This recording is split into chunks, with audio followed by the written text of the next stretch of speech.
É um prazer de apresentar o o Augusto Barros Fortunato, filho de Daniel Alex e Jéssica Vieira. Os pais estão presentes?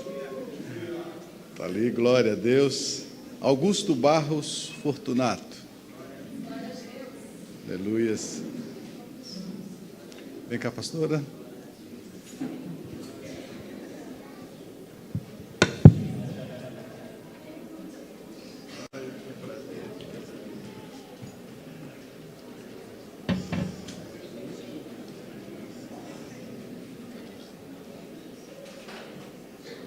Igreja, por favor, fique de pé.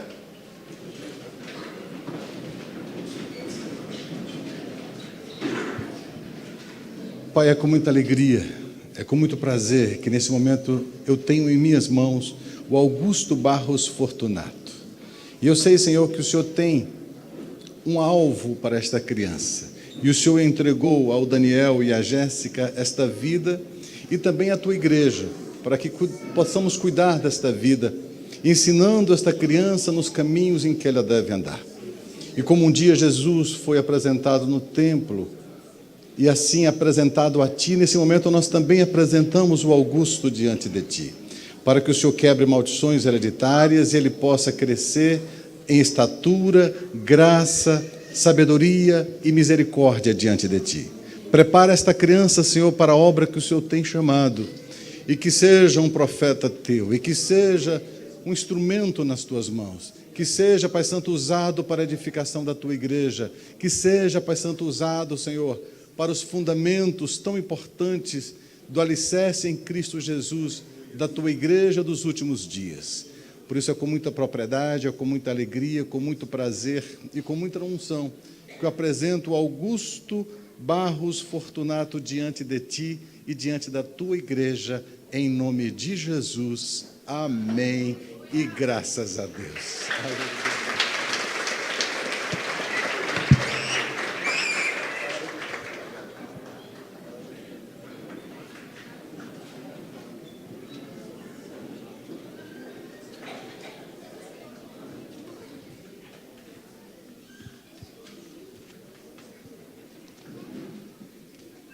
Aleluias, glória a Deus. Nesse clima de muita paz, muita alegria, principalmente muita unção, eu quero que os irmãos abram suas Bíblias no livro de Filipenses, capítulo 3. Filipenses, capítulo 3.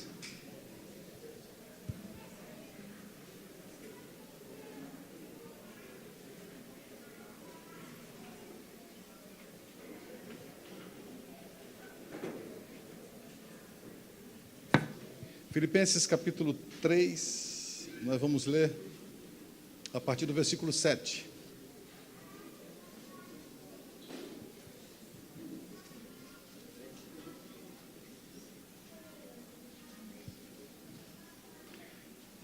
Filipenses capítulo 3, a partir do versículo 7.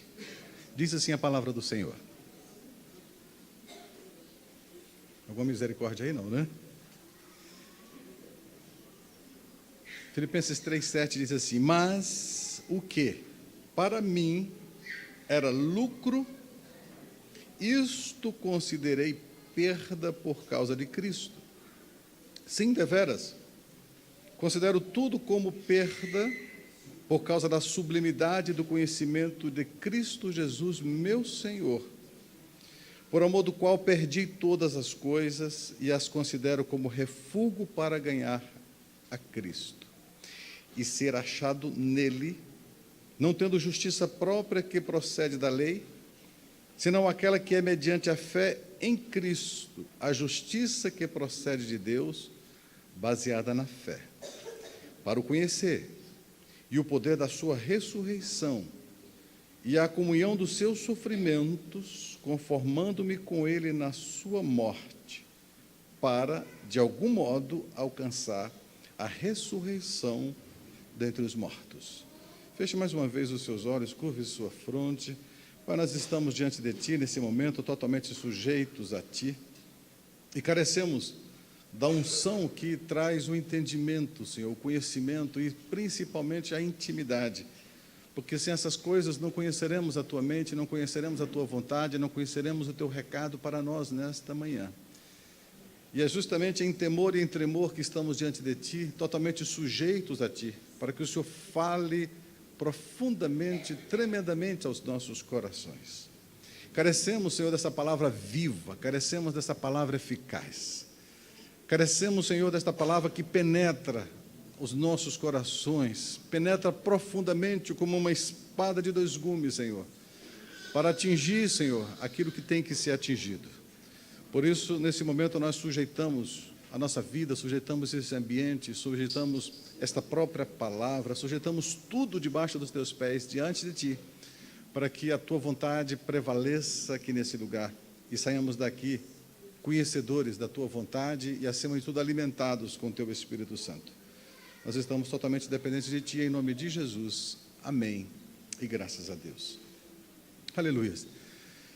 Queridos, já usei esse texto para muitas outras palavras e o Senhor, mais uma vez, me faz voltar esse texto para trazer a palavra de hoje. A palavra de hoje é uma palavra específica que é para hoje. E eu tenho como um título, Vivendo em Guerra. E até o final dessa mensagem você vai saber que guerra é essa. E principalmente qual a importância dessa guerra na sua vida. Primeira coisa que eu quero trazer como pano de fundo, usando o próprio texto como base, como início dessa ministração, o apóstolo Paulo fala aqui fundamentos importantes desse texto aqui. Ele fala da perda que fez por amor de Cristo e que era lucro no passado, antes da sua morte para este mundo, e ele considerou como lucro. Isso praticamente é o oposto de qualquer ganho, né? É uma perda que traz lucro. Você perde e ganha tremendamente com essa perda. Onde existe isso? Só no reino dos céus. Não existe no reino da terra uma perda que resulte em ganhos. E a perda, segundo ele trouxe lucro para ele. E ele depois confirma isso no versículo 8, sim, deveras, tudo considero como perda por causa da sublimidade do conhecimento de Cristo, meu Senhor. Então ele disse que para conhecer a Cristo foi necessário uma perda. E ele citou aqui um pouquinho antes, não quis interessar, porque esse não é o alvo da nossa mensagem, qual foi a perda dele. E ele, quando perdeu essas coisas, ele conheceu. E ele fala umas frases, que eu quero pegar essas frases e estabeleceu essa palavra de hoje em cima destas frases. A primeira, que ele usa aqui, está no versículo 10. Para o conhecer e o poder da sua ressurreição e a comunhão dos seus sofrimentos, conformando-me com ele na sua cruz, e assim alcançar a ressurreição dentre os mortos. Então eu vou pegar essa frase, né, para o conhecer e o poder da sua ressurreição. E no finalzinho ele usa o mesmo texto, para de algum modo alcançar a ressurreição. Todo mundo sabe que ninguém ressuscita se primeiro não morrer. E essa ressurreição que ele está falando não será a dos últimos dias. Não será aquela ressurreição quando um dia largarmos essa terra, deixarmos esse corpo para ele ser enterrado e nós ressuscitarmos com ele. Ele está falando da ressurreição ainda aqui vivendo na carne. É por isso que lá em Efésios, no capítulo 5, no versículo 14, ele disse: desperta tu dentre os mortos e levanta-te, desperta tu que dormes, levanta-te de entre os mortos e Cristo te iluminará. Então ele está falando de uma ressurreição ainda aqui nessa terra com você respirando. Então todo mundo que um dia conhece a Cristo, ele tem que experimentar a morte. E já experimentar a ressurreição antes de ir para o cemitério, amém, querido? Você tem que ser ressuscitado antes de ir para o cemitério. Se deixar para ressuscitar depois que foi, acabou. Não ressuscita mais, entendeu? Que a Bíblia chama de segunda morte, né? Então, quando Paulo diz, eu ressuscitei, foi quando ele teve experiências tremendas com Jesus, experimentou uma vida nova que chegou a dizer, disse, meu Deus, ressuscitei. O próprio Jesus disse, olha, a semente caindo na terra não morrer, fica ele só. E isso é muito claro quando o Senhor falou para Nicodemos, né, que se ele não experimentasse isso, o novo nascimento, ele jamais veria a Deus. Olha, se você não nascer de novo, o que é isso? Ressuscitar. E o apóstolo Paulo fala isso com tanta propriedade, e muitas pessoas interpretam isso e dizem, Paulo está falando quando ele morrer. Não, querido. Eu, para viver em Cristo Jesus, eu tenho que ser um ressurreto. Eu tenho que ser uma pessoa ressuscitada, e que antes eu tenho que passar primeiro pela morte. E essa morte é o quê? Aquilo que ele falou anteriormente, a perda de tudo aquilo que tem valor. Então, eu tenho a minha primeira vida. Na minha primeira vida eu tenho interesse nessa terra, eu vivo por essa terra, eu vivo em prol dessa terra. Essa é a nossa primeira vida. Quando eu morro para este mundo, morro para as coisas de Cristo, como o apóstolo Paulo disse, crucificado, estou com Cristo, logo não sei quem vive, é Cristo que vive em mim. Né? Então, quando eu morro, quando eu experimento isso em Cristo Jesus, os meus interesses são outros. O meu alvo é outro, o meu objetivo é outro, então os meus interesses são outros. E quando os meus interesses são outros interesses, os primeiros interesses já não me interessam mais, já não tem mais nenhum valor para mim. Essa é a maior prova da sua ressurreição, é quando você mudou de alvo. Amém, queridos? É simples. O teu alvo é o mesmo antes de você aceitar Cristo? Se for o mesmo, tem algum problema com a sua morte. Porque não houve mudança de alvo. Se você antes de Jesus desejava uma coisa, e pós-Jesus continua desejando a mesma coisa, tem um problema sério com a sua morte. Na realidade, você passou por Jesus, mas não experimentou a morte. É por isso que ele diz aqui nesse texto, estou pegando como pano de fundo para trazer a mensagem, amém, querido? Então, se você não entender essa parte, você não vai entender o final da mensagem. É por isso que ele fala aqui, e ser achado nele, né, não tendo justiça própria, senão a que procede de Deus, mediante a fé, a justiça que procede de Deus, baseada na fé, para o conhecer, e o poder da sua ressurreição. E o que mais? Junto com a ressurreição, e a comunhão do seu sofrimento, conformando-me com ele na sua... Querido, sabe o que é Cristo, aceitar Jesus? É aceitar a sua morte. Eu fui batizado na sua morte. Em Cristo Jesus nós fomos batizados nele. E qual é o batismo de Jesus? É morte. Eu sei que são conceitos que eu tenho pregado recentemente, muito sobre isso, mas é necessário que eu estou refrisando para você entender o que eu vou dizer. Se você não entender isso, você não vai entender o que eu vou dizer. Então, aceitar Jesus é aceitar a sua morte. Algumas pessoas pensam, aceitar Jesus quer dizer que meus problemas acabaram. Aceitar Jesus, eu vou ter vitória. Vitória de quê? E em quê? Em qual campo? Né? Se a tua vitória tem tudo a ver com a carne, tu desconhece o Jesus que eu conheço. Porque a vitória de Jesus, que ele triunfa é aonde? Qual Jesus ganhou? Ganhou por quê? Né? Então, se a tua vitória é semelhante à de Jesus, você acabou de ter um parâmetro diferente. Se tua vitória é ganhar este mundo, é ser uma pessoa mais rica desse mundo, é totalmente diferente de Jesus, porque Jesus perdeu tudo, inclusive até a roupa. Jesus não saiu dessa terra nem com a roupa, porque até a roupa dele foi sorteada, né? Então, em Jesus, com isso, ele ganhou. E você quer ter a mesma vitória de Jesus? Então, tem que ver que alvo você tem. Algumas pessoas falam, porque eu tenho vitória, eu tive uma vitória em Cristo Jesus. Eu penso logo, ele perdeu muita coisa. Porque vitória em Cristo significa você abrir mão de muitas coisas nessa terra. E com isso, querido, esse texto, essa frase que ele usa aqui, para o conhecer, até o final dessa ministração você vai conhecer Jesus.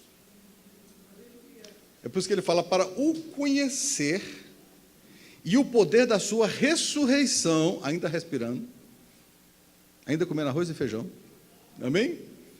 O conhecer e o poder da sua ressurreição e a comunhão dos seus sofrimentos. E aqui você aprende que aceitar Jesus é ter comunhão com os sofrimentos. Não preocupa não, que depois eu mordo, mas depois eu dou uma sopradinha. Mas é importante que você entenda primeiro a mordida. É necessário que primeiro você entenda, compreenda a mordida, porque se não compreender a mordida, não tem um assopro depois, né? Eu não vou assoprar onde não mordi. Então, a comunhão dos sofrimentos de Cristo, quer dizer, entender isso, que Cristo é igual ao sofrimento da carne, isso quer dizer que você vive, quando você aceita Jesus, em uma guerra. Existem, na realidade, duas guerras, e eu gostaria que você entendesse. Até o final da administração, você vai entender que duas guerras é essa. Primeira coisa, antes de falar dessas duas guerras, eu quero dizer para você que, enquanto você estiver neste mundo, você tem que estar obrigatoriamente em guerra. É obrigatório. Você fala, sou cristão, mas não gosto de guerra. Você não é cristão. Impossível ser cristão sem estar em guerra. Guerra é praticamente a essência do cristianismo. Guerra, luta, uma guerra ferrenha. E existem duas guerras distintas, duas guerras que você tem que travar, uma depois da outra, uma guerra de cada vez. Ainda bem que não vem as duas. Geralmente não vem as duas, porque nós não podemos suportar duas guerras. Mas é necessário que você vença primeiro uma guerra, para depois começar a outra guerra. O privilégio da outra guerra. E guerra é privilégio. Jesus, desde que nasceu aqui, ele viveu o quê? O tempo todo em guerra. Ele era bebezinho, o pessoal querendo matar ele. Ele foi para o lugar, sabe, onde ele ia, tinha alguém, né? E o apóstolo Paulo disse, todos aqueles que querem viver piedosamente em Cristo, vai ser perseguido, vai ser o tempo todo. Desde o momento que Jesus nasceu nessa terra, o mundo inteiro quis matá-lo. Por que tu acha que contigo é diferente? Desde o dia que você nasceu em Cristo Jesus, o mundo inteiro te odeia. Antigamente, quando me converti, eu pensava o seguinte, nossa, eu era tão mal, agora eu vou ser uma pessoa tão boa, porque agora eu tenho Cristo Jesus e eu vou ficar em paz com todo mundo. Porque, afinal, estou fazendo bem. Não estou fazendo nada de errado, né? E graças a Deus, antes de me converter, eu não tinha problemas. Eu sempre fui um bom pagador, graças a Deus, nunca devi nada para ninguém. Sempre procurei ser correto da melhor forma possível com todos. Nunca fui injusto com ninguém. E a vida mais ou menos razoável. E eu tinha paz por isso. Mas quando eu aceitei Jesus, eu disse, rapaz, agora que o negócio vai melhorar. Agora que a coisa vai ficar boa. Porque agora eu vou ter, além de não ter ser problema para ninguém, nem machucar ninguém, nem sair, ainda vou ter Jesus. Aí então, que o mundo vai bater palma para mim. Aí descobri que comprei uma guerra terrível. Aceitou Jesus, você acabou de comprar uma guerra. E eu quero muito que você entenda que estar em guerra é a coisa mais natural do mundo. Estar em guerra é o propósito de Deus na sua vida. Estar em guerra é natural para o cristão. Agora vamos conhecer essas guerras. A primeira guerra que você tem quando aceita Jesus é contra um inimigo que está bem pertinho de você. Quem é esse inimigo? Querido, derrotar esse inimigo é a maior guerra que você pode travar em toda a sua vida. Vencer a si mesmo. É por isso que Jesus falou para Nicodemo, se você não nascer de novo. Quer dizer, essa guerra, querido, é uma guerra tão forte, tão ferrenha, que são poucos que conseguem vencer. São poucos. A segunda guerra é mais fácil. Daqui a pouco eu vou explicar qual é essa segunda guerra. Mas essa primeira guerra é a guerra que você está ali o tempo todo para experimentar a comunhão do sofrimento de Jesus. Essa guerra, ela é necessário que seja guerreada com um instrumento chamado cruz. O que é a cruz? É a guerra que eu vou travar para não ir para a cruz. E por incrível que pareça, até Jesus passou por essa guerra. Na iminência de ir para a cruz, faltando poucas horas, que ele já era meia-noite, já estava ali orando, já de madrugada, não sei qual era a hora, mas eu creio que devia ser lá para 3 da manhã, por aí, que eu encontrava o discípulo dormindo, né? ele deu tempo de fazer a ceia, deu tempo de fazer uma série de coisas, depois deu tempo para orar, e em determinado momento de oração, ele ia lá e encontrava o discípulo dormindo. Então, essa guerra ali que Jesus estava, era para quê? Não ir para a cruz, querido, claro. E ele disse: Pai, se possível, afasta de mim esse cálice. Então, o Senhor travou essa guerra, e essa guerra, querido, é de todo cristão. Nossa maior guerra é não ir para a cruz, que é a morte. O que significa a cruz? A morte minha. E a única morte minha só é possível através da cruz. E, querido, todo cristão tem essa luta terrível para não ir para a cruz. E a cruz fala assim: vem, vem.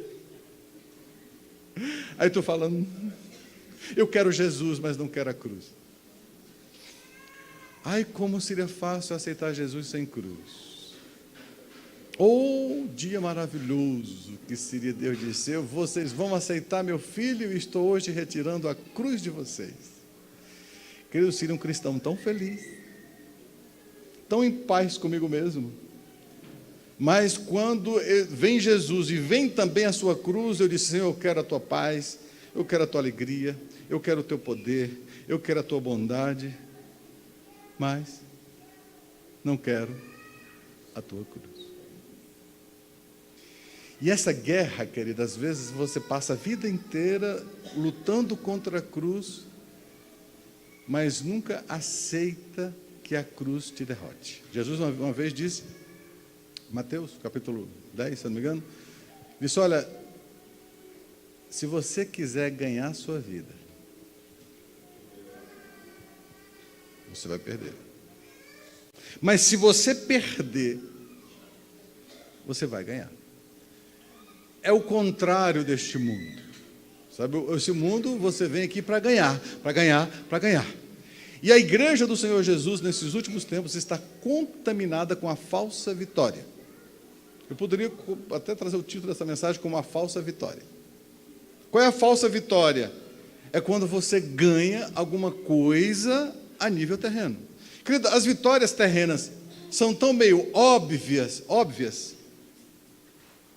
que com toda sinceridade eu nem solto foguete quando tem uma vitória física. Digamos que você ganhou uma causa, ganhou um aumento salarial, digamos que você ganhou um emprego. São vitórias, mas são vitórias muito mais relacionadas com a carne, que eu acho bom. Quem é que não acha? Todo mundo acha bom. Mas, querido, quando você vence uma vitória contra você, quando você tem uma, sabe, dá vontade de falar aquela palavrinha feia, né? E consegue vencer isso. Quando você tem algo ruim em você e você consegue vencer, aí pode dizer vitória com todas as letras. Você acabou de vencer um cara, e esse cara é você. Não canta, por favor. Sabe, quando você vence, aí você pode dizer: consegui. Sabe, uma vez eu fiquei tão feliz, uma pessoa disse: pastor, consegui jejuar pela primeira vez, foi na consagração, eu fiquei tão feliz, foi meio com as outras, mas foi. É por isso que eu gosto dessas consagrações. Tem pessoas que nunca conseguem fazer visita, mas quando vem um bocado de Maria, ele vem também, né? E assim ele consegue. Eu nunca consegui, pastor, parece que meu estômago mandava em mim. Meu estômago mandava em mim. Eu acho que esse negócio de comer é comigo mesmo. Mas consegui fazer um jejum, eu fiquei assim impressionado. E chegou a 24 horas, porque eu comi às 6 e só jantei às 7. Então passei 24 horas sem comer. Meu Deus, como foi maravilhoso. Vitória! Eita! Tu acabou de aprender um instrumento de chamar a atenção de Deus, que é o jejum. E se você se aperfeiçoar nessa vitória de fazer jejum, tu tem uma porta aberta nos céus. Por exemplo, digamos que você tem um pecado, que você tem um vício, e você um dia diz não para esse vício, diz não para esse pecado. Isso é o quê? Vitória. E essa vitória, querido, ela vai ser útil para o teu desenvolvimento espiritual. Sabe, quando você vence um pecado, quando você vence uma neurose, digamos que você é de um tipo que tem que é brigão dentro de casa, que é daquele tipo boca dura, que é daquele tipo que chega em casa e acha um bocado de defeito e começa a brigar com o dedo do gato, chega chutando o gato, chega para lá no cachorro e briga, e um dia consegue chegar manso dentro de casa e para e diz: Senhor, eu tenho que matar esse sujeito mesquinho. E um dia consegue chegar em casa em paz, não chuta o gato, não briga com o cachorro, e chega na esposa, dá um beijinho e diz: querida, cheguei. Sem ser o Dino. E a esposa vai dizer assim: meu marido, o que você fez com ele? Diga agora. Ele acabou de morrer. Agora é uma nova criatura. Isso é o quê? Vitória. Essa vitória você vai lutar todo dia. Então essa guerra é com quem, querido? Todo dia amanhã tu vai nascer, tu vai acordar com um inimigo que tu imagina que esse inimigo é ferrenho. Tu vai acordar amanhã com um inimigo que é terrível, quer conhecer ele, olha no espelho. Esse cara precisa ir para a cruz, esse cara tem que morrer, esse cara tem que experimentar a vida nova, esse cara tem que mudar os hábitos, esse cara tem que mudar a sua vida pecaminosa, esse cara tem que quebrar essas maldições que estão sobre a sua vida por causa desses pecados.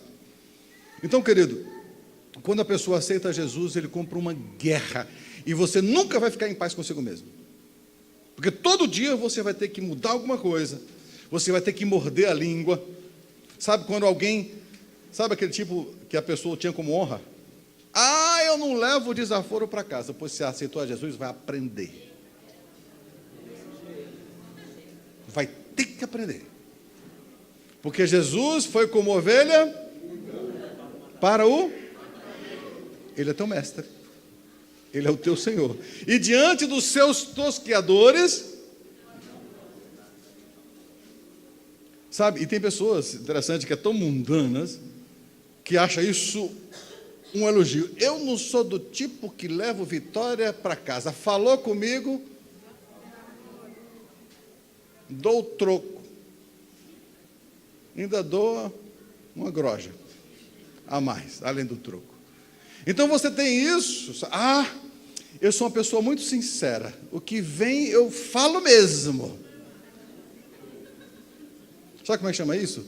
Falta de domínio próprio. Porque nem a melhor palavra é aquela que você não diz. É a melhor palavra. É aquela que você não fala. Porque muitas vezes o silêncio é o maior símbolo de sabedoria. Sabedoria não é falar. Sabedoria é se calar.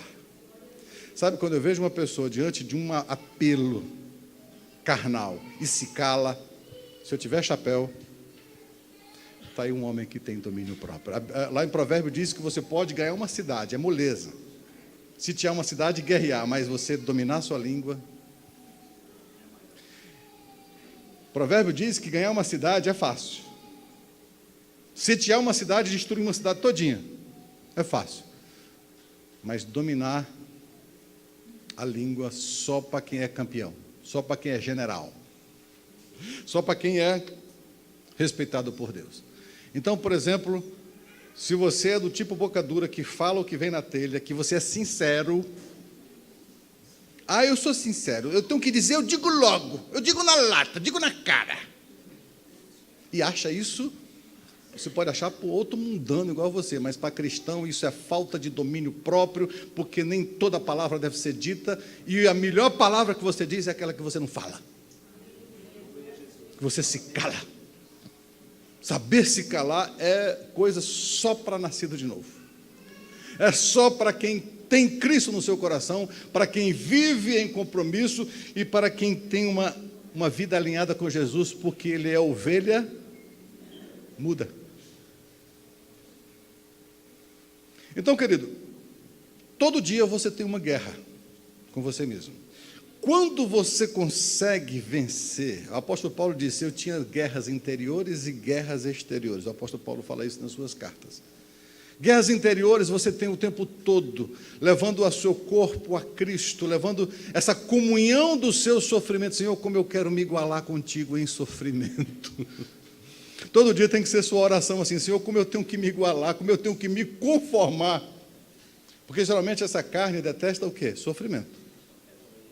Essa carne é do tipo que não suporta sofrimento, que não suporta ser confrontada, não suporta ser chacoteada, porque quando ela faz isso, então ela quer que dá um coice maior do que recebeu, para sair ganhando. Essa vitória não é de Jesus. Essa vitória é da carne. Então, que vitória você comemora? A de Cristo ou a da carne? Se for a da carne, você acabou de perder Jesus.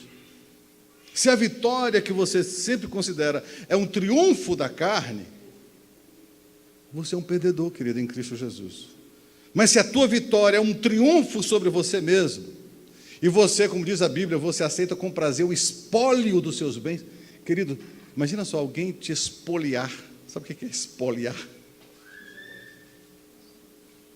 Os teus bens, e mesmo assim você ser feliz, tu é crente até debaixo d'água. Se você aceitar até mesmo, como Jesus disse, sabe quando a pessoa tem a capacidade de tomar uma túnica e você tem a capacidade de dar a capa, isso acabou de nascer de novo. Essa é uma nova criatura em Cristo Jesus. Esse vive no reino dos céus, esse perde e ganha. Porque a perda deste mundo é o ganho de Cristo.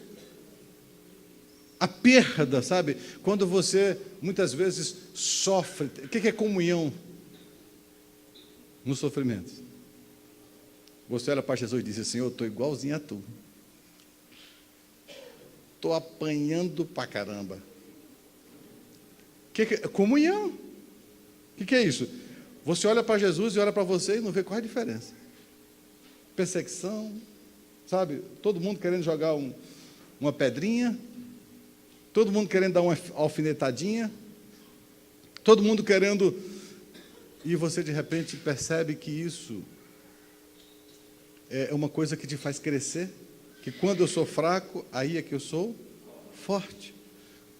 Aí Paulo chega a dizer: terei prazer nas minhas perseguições, nas minhas angústias, por causa do motivo, porque nesse caso aí que eu me fortaleço em Cristo. Quanto mais me tiram, mais eu cresço. E queridos, esse panorama foi o panorama do Novo Testamento, do início do Novo Testamento. Agora eu vou começar a mensagem de hoje. Esse panorama foi o panorama em que Cristo deixou a igreja. Quando Cristo deixou a igreja, olha, vamos analisar o pano de fundo da igreja do Senhor Jesus. Quando o Senhor deixou nessa igreja, Ele deixou 2 problemas para a igreja, terríveis. O primeiro problema foi os seus próprios patrícios, porque a igreja entrou em guerra com sua própria raça, com os donos da igreja, os sacerdotes, os fariseus, os saduceus, os escribas. E então os da sua própria casa foi inimigo da igreja, aquela igreja que começou a nascer com 12 homens. Então quem crucificou Jesus não foram os romanos. Os romanos até aquele momento estavam ali, o próprio Pilato disse: eu não vejo mal nenhum nesse homem. Roma ainda estava dormindo quando Jesus foi crucificado, ao ponto que Pilato disse: eu não vejo, que mal esse homem fez, pediu água para lavar as mãos, aquele teatrozinho e tudo mais e tal. Não, então que vocês crucifiquem vocês, que façam vocês mesmos, estou lavando a mão desse inocente. Então Roma estava à parte, e o inimigo da igreja era o próprio povo de Deus. E quando a igreja nasceu, ela nasceu nessa guerra. O apóstolo Paulo tinha problemas com quem, querido? Com os seus patrícios, com gente da sua própria raça, gente da sua própria religião. Só que, posteriormente, o apóstolo Paulo ainda experimentou isso, uma segunda guerra, que foi contra Roma. A primeira prisão de Paulo foi por iniciativa dos judeus, que queriam, dizendo que Paulo introduziu o grego no templo, não sei o quê, e prendeu. A segunda prisão de Paulo já foi uma questão de Roma. Roma percebeu que o evangelho começou a se multiplicar.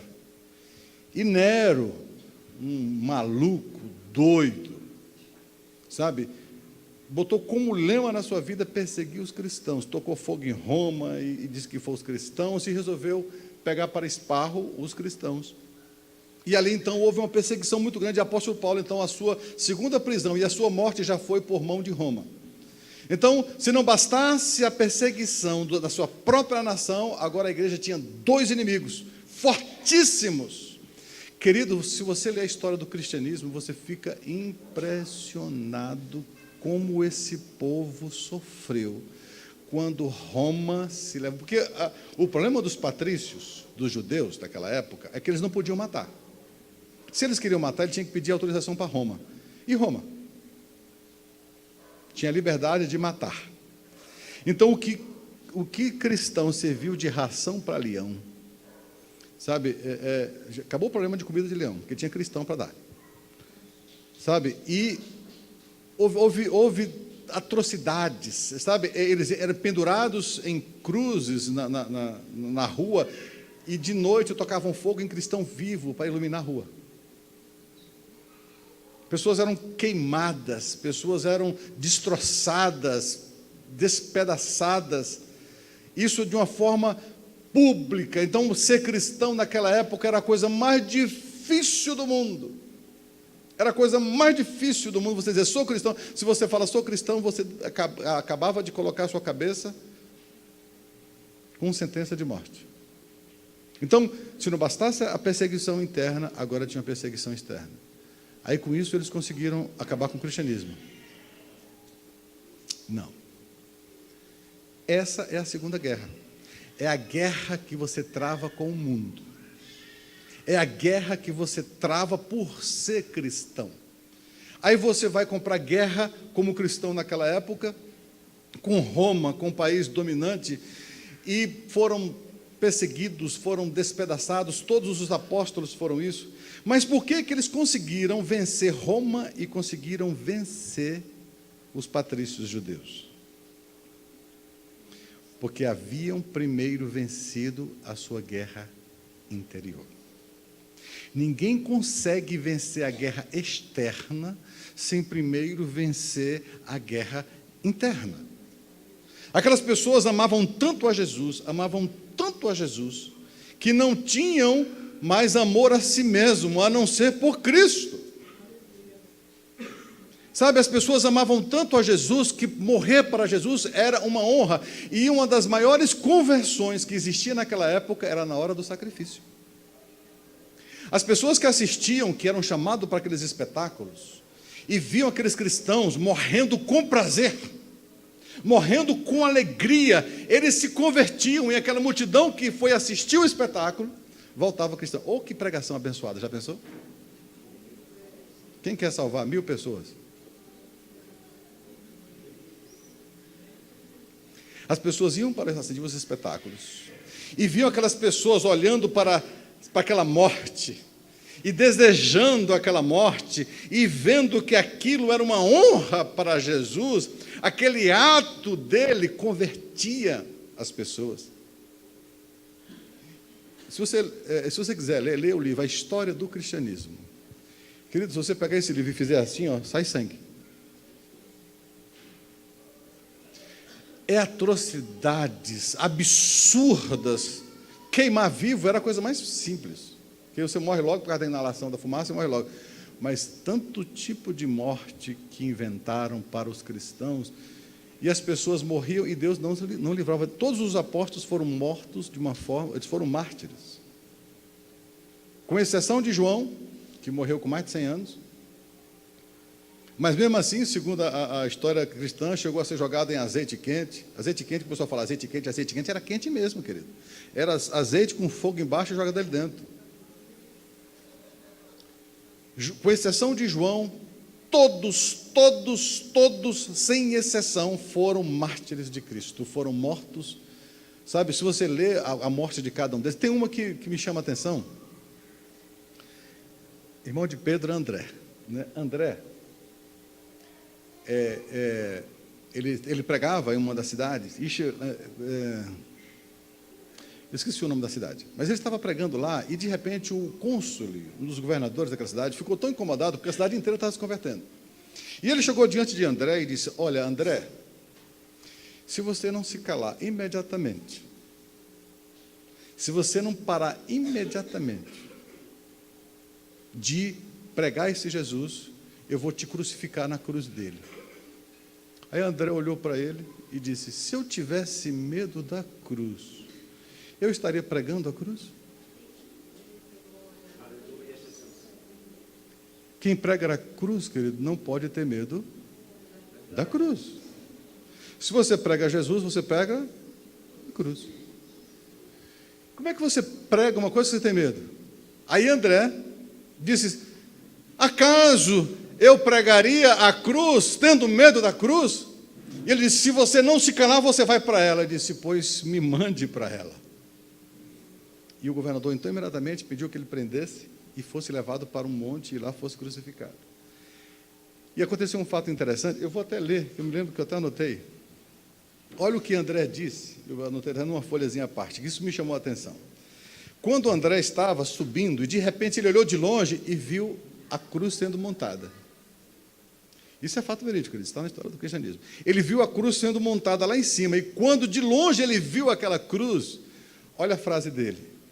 Ele falou: ó cruz, tão bem-vinda e tão esperada, com toda disposição, com alegria e ansiedade, estou indo a ti, como discípulo daquele que de fato morreu em ti, porque sempre te amei e sempre desejei abraçar-te. Para ele, as pessoas que foram até André achavam que isso era a maior desonra dele, a maior morte. E ele, quando ele viu a cruz, ele disse: ó cruz, do quanto que eu te desejei. Sabe, muitos soldados se converteram. Teve outro discípulo, que agora eu não me lembro o nome, que foi um acusador diante das autoridades. Só que quando ele acusou, você não foi se foi Tiago, foi algum outro, e essa pessoa até agradeceu a ele, ele ficou tão impactado que resolveu aceitar Jesus. E na hora que ele foi, essa pessoa foi crucificada, disse: por favor, me crucifica também. O próprio acusador se converteu e foi morto junto com o acusado. As pessoas que amam a Jesus têm que amar a cruz. E querido, eu vou dizer uma coisa para você. É muito mais fácil alguém te pregar na cruz do que você se pregar.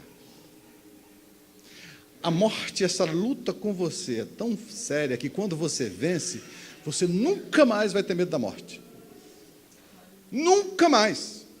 Porque a primeira morte, essa que você faz em você mesmo, é uma das lutas tão sérias que quando você consegue vencer, a morte física é até prêmio. Quando você consegue transferir para Jesus toda a sua vida e perder essa vida, como André viu aquela cruz e disse: como eu te desejei. Como eu te desejei. Eu vou ler de novo, acho tão bonito. Quer ouvir de novo? Olha André, subindo e vendo a cruz. Ó cruz, tão bem-vinda e tão esperada. Com toda a disposição, com alegria e ansiedade, estou indo a ti. Como discípulo daquele que de fato morreu em ti, porque sempre te amei e sempre desejei abraçar-te. Querido, quem passa por essa morte de Cristo, a física é a coisa mais fácil do mundo. Quem passa pela morte do seu eu, a morte física é até alívio. Quem passa por essa mortificação interior, que é a parte mais difícil, que é a guerra mais difícil, meu querido, aí você está apto para vencer a guerra exterior. Quando você vence essa guerra, você é campeão. E por ser campeão, essas outras guerras exteriores. O pessoal vai te matar. Querido, para quem morreu para si mesmo. Você vai ter medo de cruz? Você vai ter medo de te pegarem, de espolharem os seus bens? Você vai ter medo de que te crucifiquem? Você vai ter medo de que te matem? O apóstolo Paulo disse que para mim, viver é Cristo. E morrer é lucro. Então você já não tem mais, sabe, quem passa pela primeira guerra, quem vence a primeira guerra, a segunda é fichinha. Queridos, essa primeira guerra, ela é feita geralmente em tempos de paz, da guerra exterior. Deus dá um tempo para que você primeiro vença as suas guerras, para depois te colocar na batalha, nas guerras exteriores. As guerras exteriores é uma bênção para o evangelho do reino, que passa a ser testemunho. Se alguém for um dia aqui morto por causa de Cristo, vai ganhar muitas pessoas por causa disso. Se você fala, quero ser um evangelista entregando meu corpo, aleluia, vai ser um privilégio, será um prazer que através da sua morte outras pessoas venham aceitar a Jesus. Na história do cristianismo, o maior evangelismo era feito nesses momentos, porque Roma, achando que ia suscitar a tribulação para as algemas, mandava convidar as pessoas, olha, hoje serão mortos 20, 30, 50 cristãos na arena. Aí a população toda ia lá. E quando chegavam lá, encontravam uma morte prazerosa. E todos saíam de lá, meu Deus, o que é isso? Enquanto as pessoas gritavam pedindo misericórdia, essas pessoas iam oferecer as suas vidas com prazer. E geralmente se convertia multidões. Multidões se convertiam quando assistiam ao sacrifício de cristãos lá na arena. Mas por que esses cristãos enfrentavam essa segunda guerra com prazer? Porque haviam vencido a primeira guerra.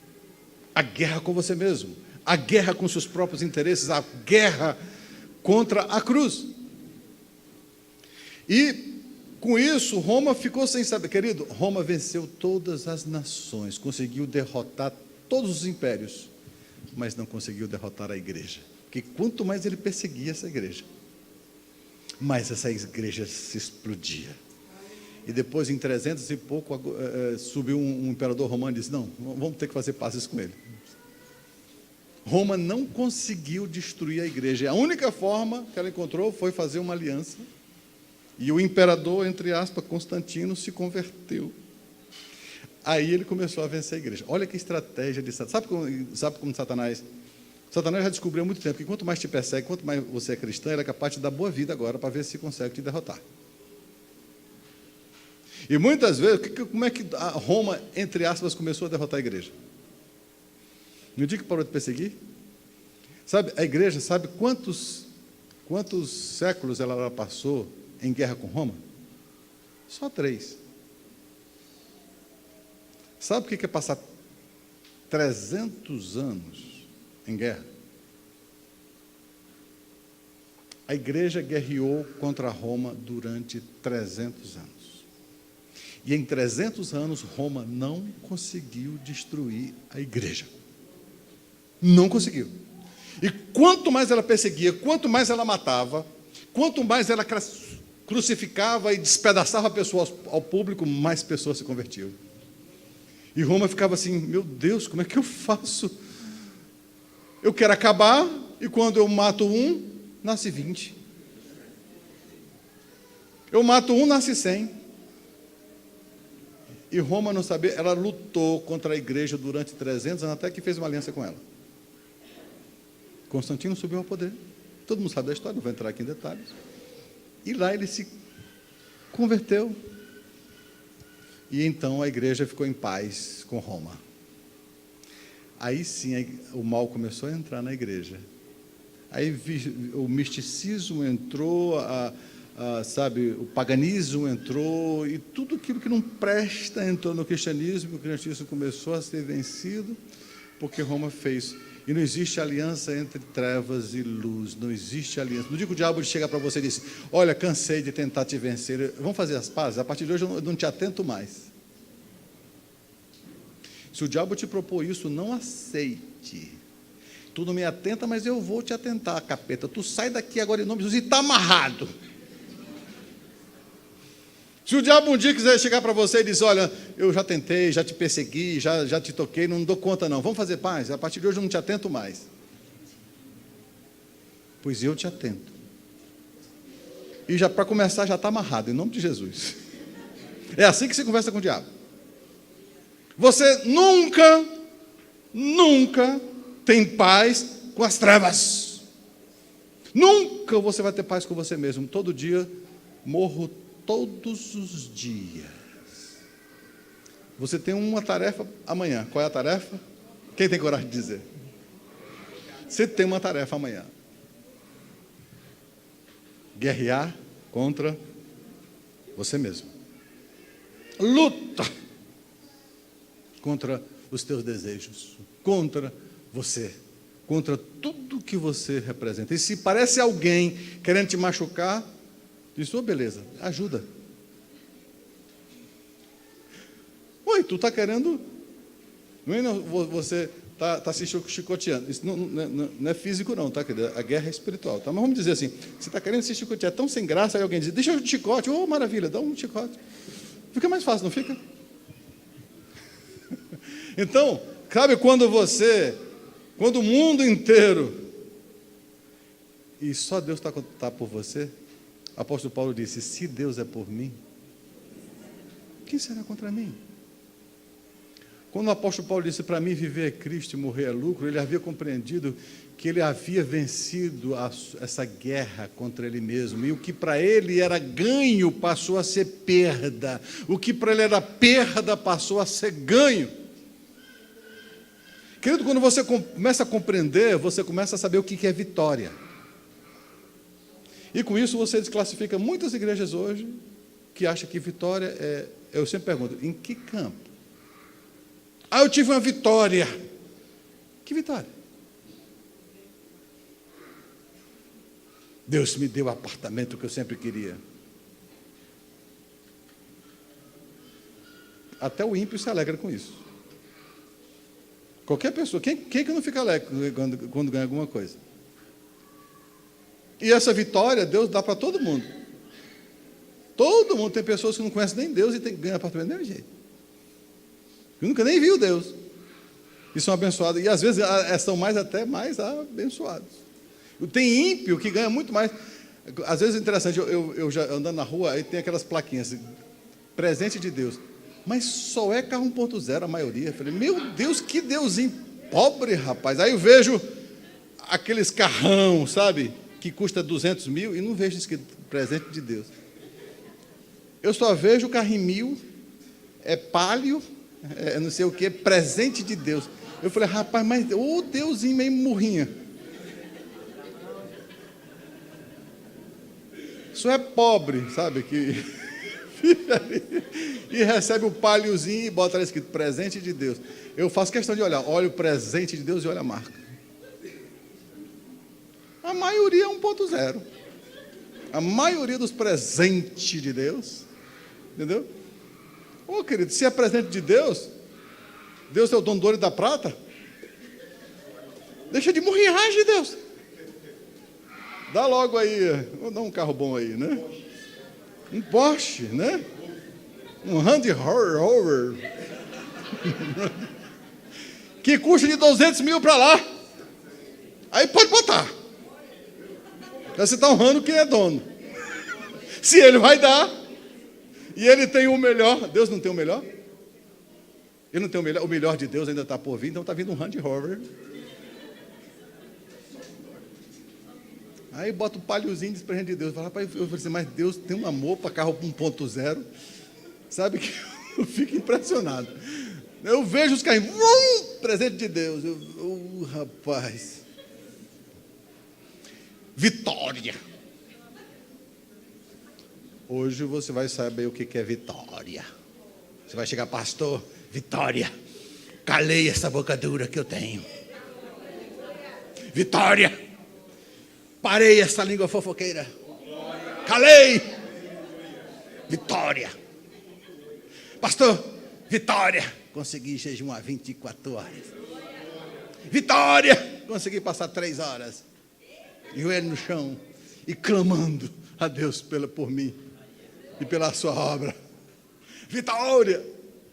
Agora é tu que diz. Vitória em quê? Aí é vitória. Aí, querido, Deus olha para você e bate palma. Meu garoto. Sabe quando você tem uma vitória, Deus vai lá e diz: esse é meu, esse. Agora ganha bem, ficou feliz porque ganhou bens. Até o macumbeiro lá, o satanista, fica feliz do mesmo jeito. Porque vitória, que é uma vitória que todo mundo gosta, aí qualquer um tem, qualquer um se alegra. Mas como os apóstolos ficaram felizes. Por quê? Viu? Você encontra os apóstolos felizes na rua. Aí você chega: oi, por que vocês estão tão felizes assim? Você tem coragem de perguntar? Vamos voltar a 2000 anos atrás. Aí você está vindo, caminhando numa rua. Aí de repente vem 2 caras felizes da vida. Feliz, pô, mas que bicho, que maravilha, que coisa. E você olha, vê aquela felicidade tão grande. Aí pergunta para ele: ô 2 moços, por que vocês estão tão felizes assim?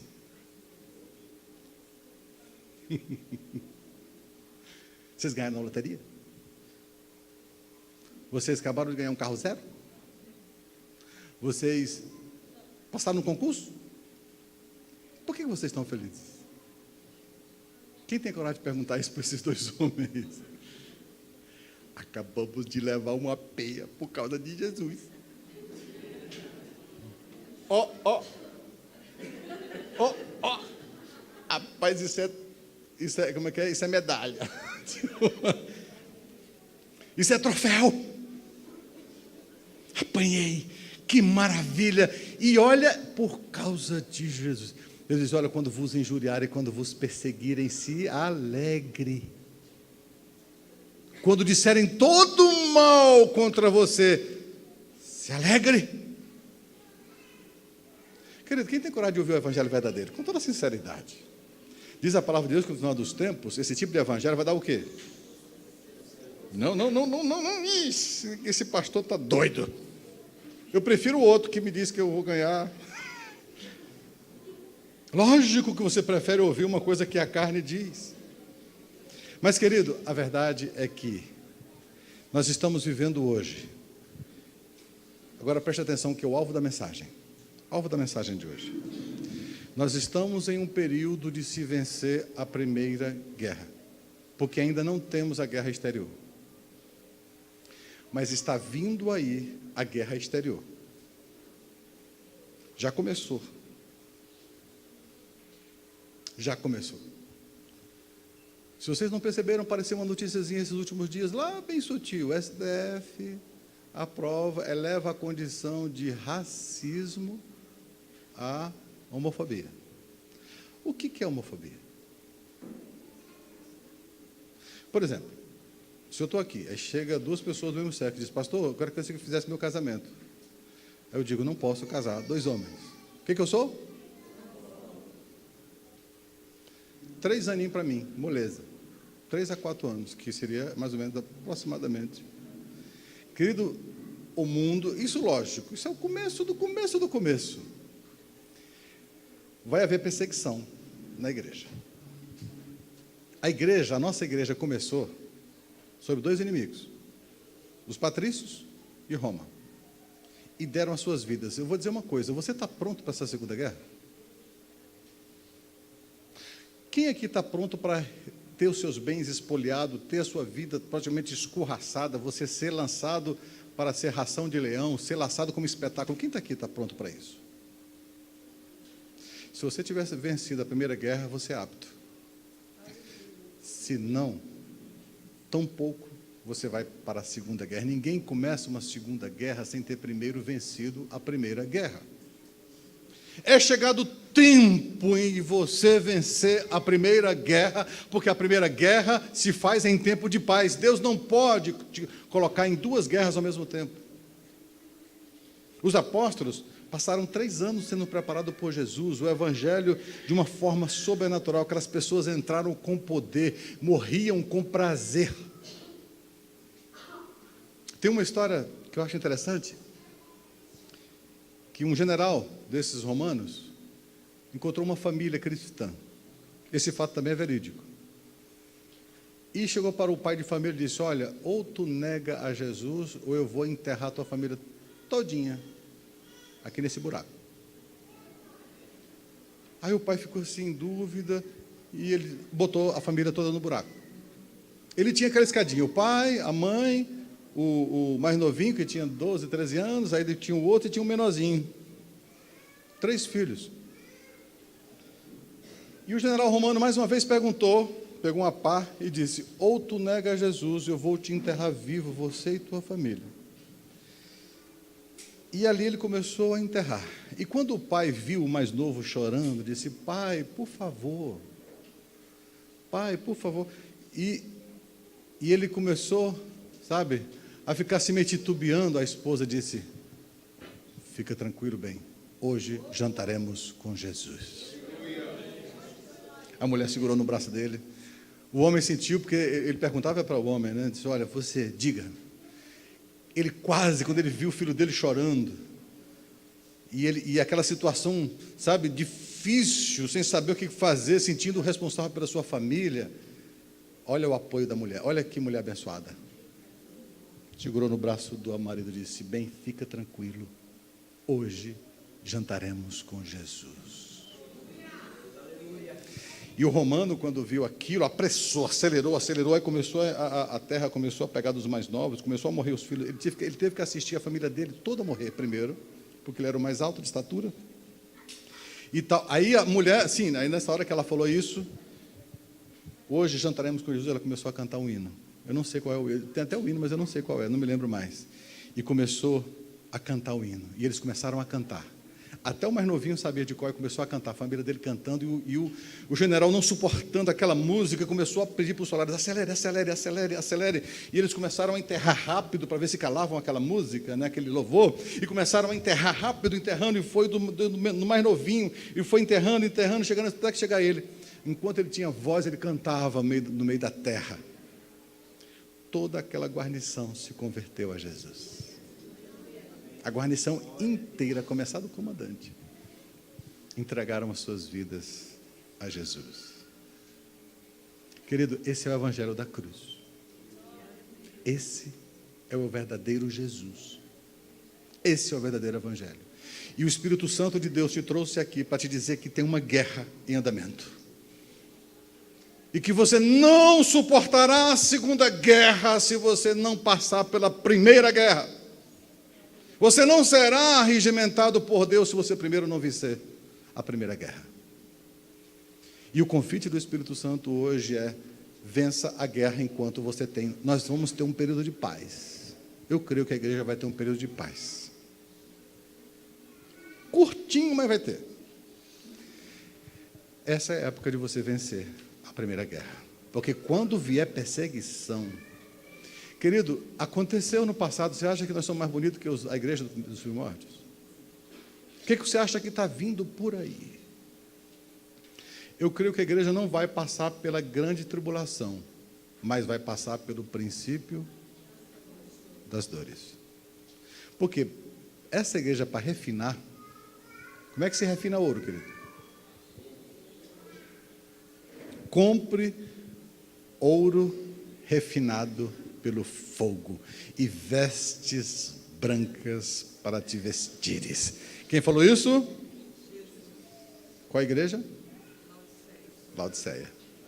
Exatamente a igreja dos últimos tempos. A igreja abastada, a igreja rica, a igreja que não tem falta de nada, nem do Espírito Santo. Tem igreja que se tirar o Espírito Santo, desde que deixa o apartamento, desde que deixa carro novo, pode ir embora. Espírito Santo, deixa carro novo, deixa riqueza, que pode ir embora. O senhor pode ir embora, não estou precisando de você não. Entendeu? Tem igreja que tem tudo, que estão dispensando até o Espírito Santo. Viu, Demas? Já tem tudo. Tem riqueza, tem bens. Eu sou abastado, nada me falta. Igreja Laodiceia. Essa é a igreja atual. Nunca vi uma igreja tão rica como essa. Uma igreja que está tudo bem, obrigado. Todo mundo aí, dificilmente, tem alguém aqui que não tem um celular. E se bobear, quase chegando no último modelo. Igreja rica, igreja abastada, igreja que... todo mundo meio gordinho igual eu. É sinal que... quem acha que eu estou passando fome? Essa barriguinha me denuncia. Eu estou tendo mais do que mereço. Ou do que posso. E não olhe para mim não, que também vocês estão aí com a melanciazinha aí. Estou com a camisa de Uruana, já vem com a melancia. Quem disse foi falar. Comprou uma melancia de Uruana, não é uma camisa de Uruana, já vem com a melancia. Porque o Uruana é a terra da melancia. Então, queridos, nós somos uma igreja abastada, nós somos uma igreja rica, abençoada, mas também uma igreja que precisa de perseguição. Está necessitando de umas perseguiçãozinhas para ver se cresce. E na hora da perseguição, só vai entrar na guerra quem primeiro venceu a primeira guerra. Então, querido, é hora de começar a guerrear. Eu creio que o governo vamos ter um tempo de paz, por enquanto. Dificilmente vamos ter perseguições, pelo menos a princípio.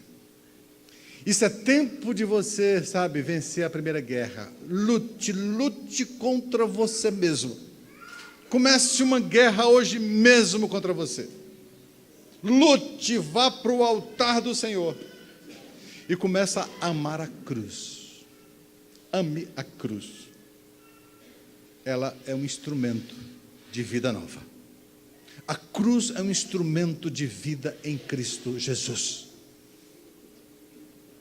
E comece a não interessar por você mesmo, mas pelo que é dos outros. Comece a viver a essência de Jesus. Eu sei que são poucos que estão dispostos a passar por esta guerra. Quando vejo esta frase, eles tinham prazer nos espólios dos seus bens. Isso é só para quem é nascido de novo, querido. Não tem outra razão. E quando vejo pessoas fugindo da cruz, procurando outros meios para fugir dessa cruz, eu disse, que pena estar largando Jesus. Quando você larga uma guerra, quando você larga um casamento, quando você larga por causa do sofrimento, está largando também Jesus. Quem larga sofrimento por causa do sofrimento, não quer comunhão com o sofrimento de Cristo. Sabe, é tempo de você não olhar para si mesmo, mas olhar que muitas vezes você vai largar esse relacionamento, mas você vai terminar salvando esse cabeça dura ou essa cabeça dura. E se for necessário você morrer por causa disso, que morra, mas que Cristo seja honrado na sua vida. É tempo, sabe, de você parar de olhar para o seu umbigo. É tempo de você parar de olhar para si mesmo e se sentir vítima do mundo, vítima das circunstâncias. Ah, eu sou vítima. E Jesus foi o quê, bonitão? O que Jesus foi? Jesus foi ovelha muda para o matadouro, sabe? É tempo de vencer a primeira guerra. Eu não sei quanto tempo o Senhor vai nos dar para vencer essa primeira guerra, porque a segunda está vindo aí. A segunda é exterior. E se você conseguir vencer essa primeira guerra, o mundo chegar e dizer, eu vou te colocar numa cruz. Aí você faz igual André. Ó bendita cruz, tanto tempo que eu quis te abraçar. Ó bendita cruz, como eu desejei encontrar-me contigo. Há tanto tempo desejo te abraçar. Querido, para quem faz isso é quem já venceu a primeira guerra. Você já não é mais egoísta, não pensa em si, não pensa só nas coisas que é agradável a você. Isso às vezes é necessário a sua morte para que outros ganhem. Se é necessário que você perda para que os outros ganhem, perca, aconteça isso na sua vida para que Jesus ganhe. Quem quiser ganhar a sua vida, perderá. Mas quem perder essa vida neste mundo, por meu amor a mim, ganhá-la. Essa é a mensagem da cruz. É tempo de começar a primeira guerra. A segunda não tarda. Quem pensa que as coisas vão ficar mil maravilhas e que agora acabaram-se os seus problemas, não conhece o Brasil Tabajara. não acabou os problemas. Eu creio que vamos ter um tempo de refrigério. Não estou falando financeiro, mas tempo de perseguição de igreja. A igreja, eu creio que esses tempos... Então é grande o tempo de você dizer, porque vai voltar. E a perseguição que está vindo por aí, querido, somente quem venceu a primeira guerra é que vai vencer a segunda. Somente vence a segunda guerra quem primeiro vence a primeira. Os cristãos naquela época não estavam aptos. Encarou Roma. Encarou os próprios judeus e conseguiu vencer. Rapaz, se existe uma coisa que eu olho para a igreja primitiva e fico com orgulho de se eles conseguiram. Eles o venceram porque não amaram as suas próprias vidas. Eles venceram, Apocalipse. Quem achou aí, me dê esse versículo aí. Eles venceram por causa do Cordeiro e porque não amaram as suas próprias vidas. Apocalipse, lá para o finalzinho aí, eu quero encerrar com esse versículo. Eles, pois, o venceram por causa do Cordeiro, porque não amaram a sua própria vida. Quem vai ser o primeiro? Quem achou ainda vai ter o privilégio de ficar de pé e ler. Achou, Thaís? Bora, pessoal, vamos embora. Quem tem celular aí não? Vai não. Eles, pois, o venceram. Quem achou? Vamos lá. Quem dá mais? Será que eu vou ter que procurar? Apocalipse 12. Quem foi que achou? Fique de pé e leia bem alto.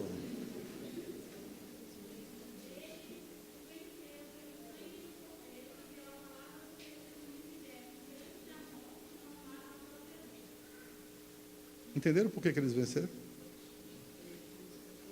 Se eles não amaram a sua vida, venceram que guerra? A primeira guerra. E se eles venceram a primeira guerra, já estão arregimentados para a segunda guerra. Mas que você está em guerra, você está. Se você abrir mão da guerra, abre mão de Jesus. Não quer estar em guerra, então, tchau. Pode ir embora. Porque você tampouco vai guerrear contra si mesmo. Amém, queridos? Vamos ficar de pé. Grave este versículo.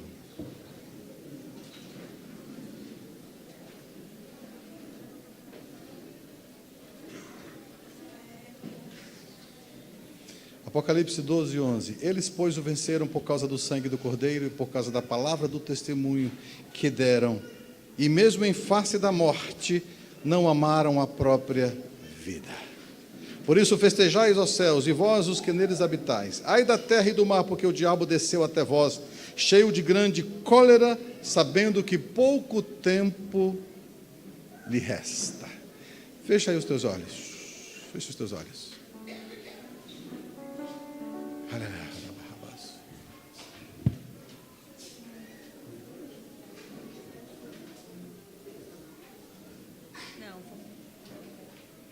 Aleluia. Fecha os teus olhos, querido. Fecha os teus olhos. Eu pergunto para você, você está disposto? Pelo menos para ganhar a primeira guerra? Quem quer ser instrumento nas mãos de Deus para vencer a segunda guerra? Quem quer um dia, como os apóstolos foram, testemunhas? Quem um dia quer como André, que olhando para a sua própria cruz e disse: ó amada cruz, como eu te desejei. Como eu desejei te abraçar. Para vencer essa guerra, para ter a capacidade de fazer o que André fez, tem que primeiro vencer a primeira guerra. Estou crucificado com Cristo. Já não sou quem vive, é Cristo que vive em mim. Quem pode dizer isso? Quem venceu a primeira guerra. Será que a fome, a espada, a nudez, a perseguição consegue destruir quem venceu a primeira guerra? Será que a espada, a fome, a nudez te roubam.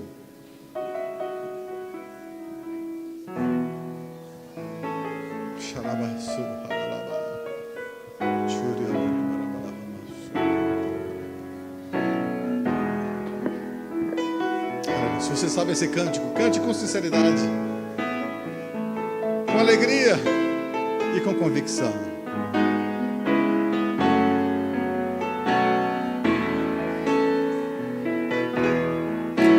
Rude cruz se erigiu, dela o dia fugiu, como emblema de vergonha e dor.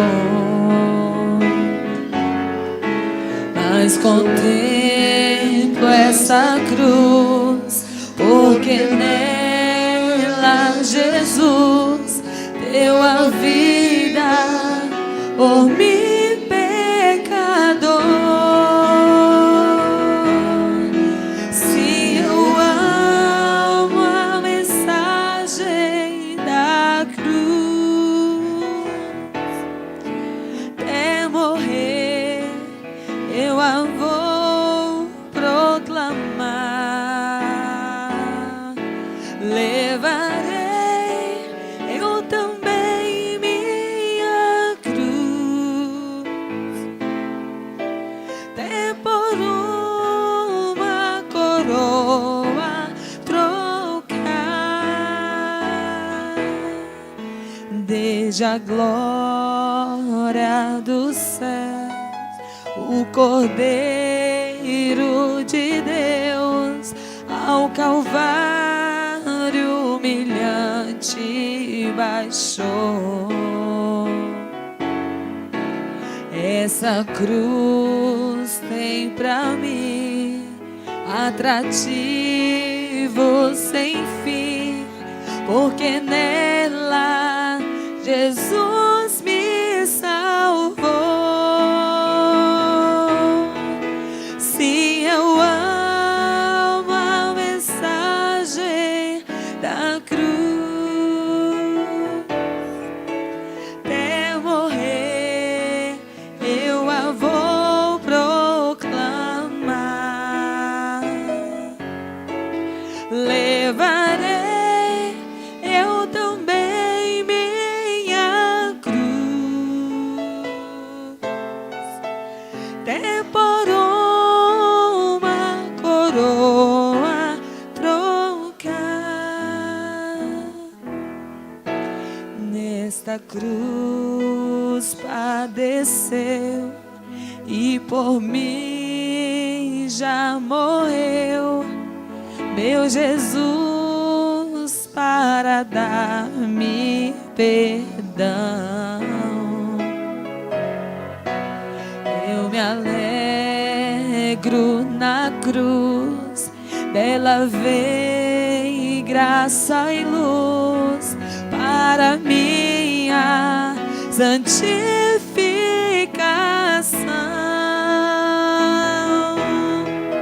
Se eu amo a mensagem da cruz, até morrer eu a vou proclamar. Levarei eu também minha cruz,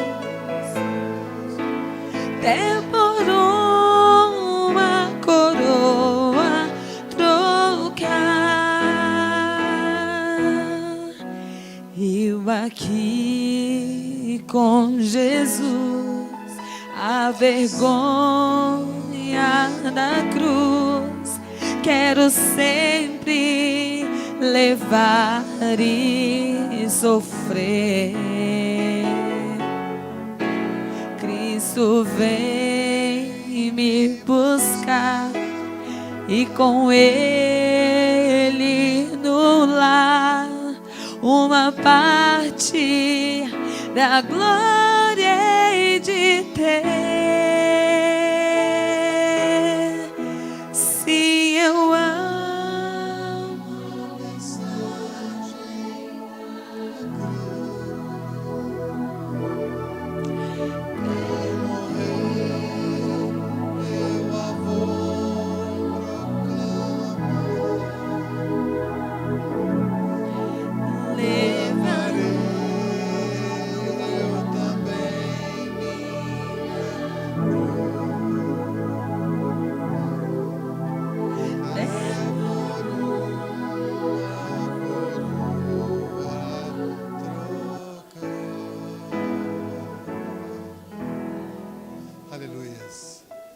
aí, você aceita a mensagem da cruz? Até morrer você a vai proclamar? Você ama a cruz? Se você ama Jesus. Ela é instrumento de santificação. Ela é instrumento de morte também. Ela é instrumento de ressurreição. O apóstolo Paulo disse: eu necessito ressuscitar. Levanta-te dentre os mortos e Cristo te iluminará. Somente a cruz te faz ressuscitar, querido, para uma nova vida. Somente a cruz te faz ressuscitar. Só a cruz te faz uma nova pessoa. Só a cruz te faz uma nova vida. Só ela, querido, não existe outro meio. Não existe outra forma de agradar a Jesus, a não ser pela própria cruz. Ele próprio sabe o quanto que é difícil. O próprio Jesus sabe. Mas não tem outro caminho. Não adianta pedir para Ele, se possível. Ele vai dizer para você: o Pai não tira. Não adianta você pedir para Ele te tirar. Ele não tira, porque é instrumento de vida, é instrumento de vida, é instrumento de ressurreição. Como o apóstolo Paulo disse: eu tenho que me conformar na comunhão dos seus sofrimentos. Eu tenho que me conformar na comunhão dos seus sofrimentos, para que assim alcance a ressurreição. Para que assim alcance a ressurreição. Querido, você tem que ser ressurreto, você tem que nascer de novo. Você tem que experimentar uma nova vida. Está vindo uma guerra externa aí. Mas estamos em tempos de paz. É tempo de vencer a primeira guerra.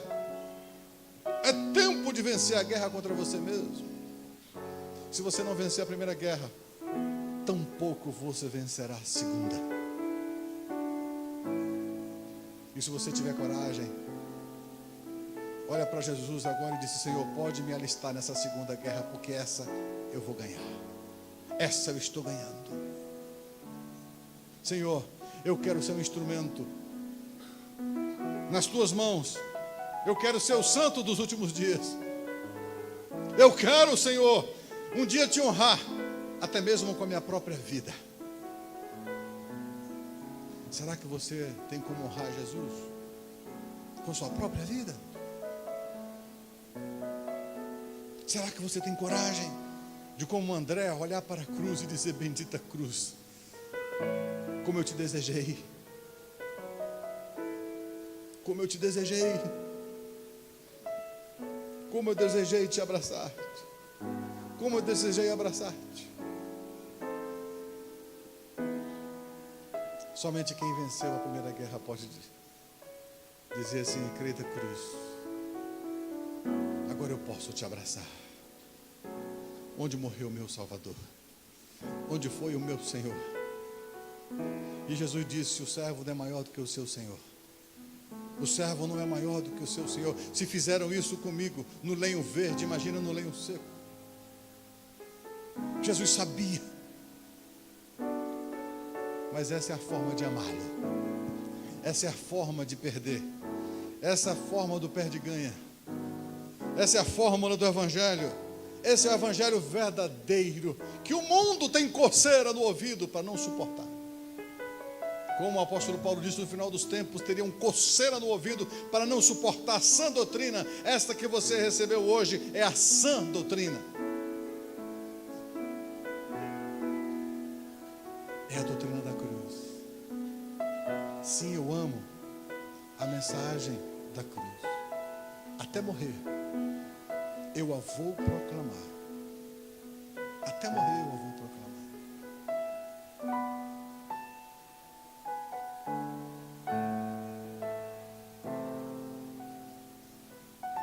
Até por uma coroa trocar.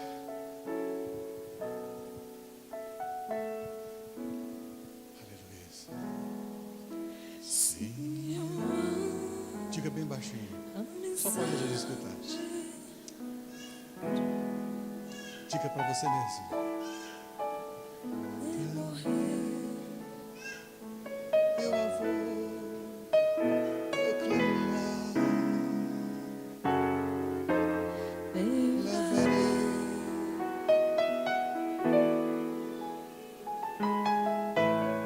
Presta atenção no que você está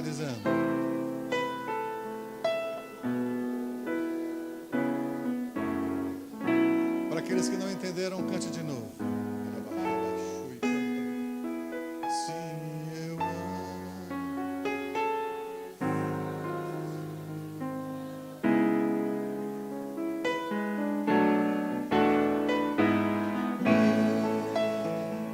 Eu a vou proclamar.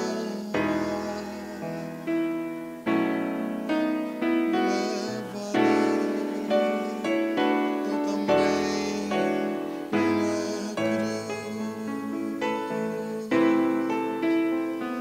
É por trocar.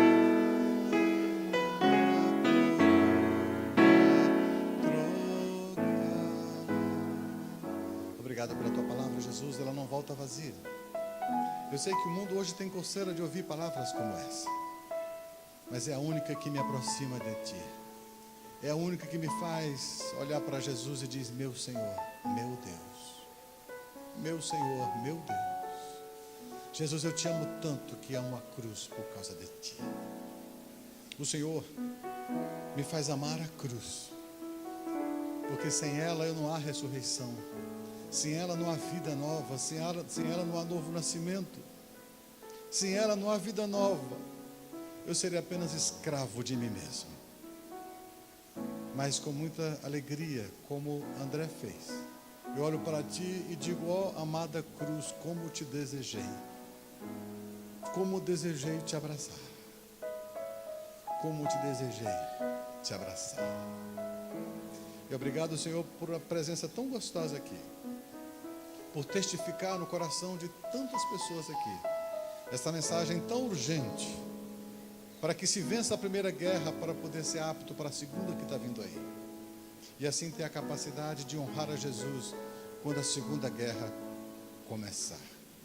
Leva-nos em paz para as nossas casas, mas meditando na mensagem da cruz, e está pronto para guerrear essa guerra que sabemos que nunca acabará, exceto quando Jesus voltar. E que a graça do nosso Senhor Jesus Cristo e o amor do Pai, e que as consolações, que o poder, que a unção, que a autoridade, e que a cruz de Cristo venha sobre as nossas vidas hoje e para todo sempre, em nome de Jesus. Amém e graças a Deus. Dá uma salva de palmas a Ele, toda a honra, toda a glória e todo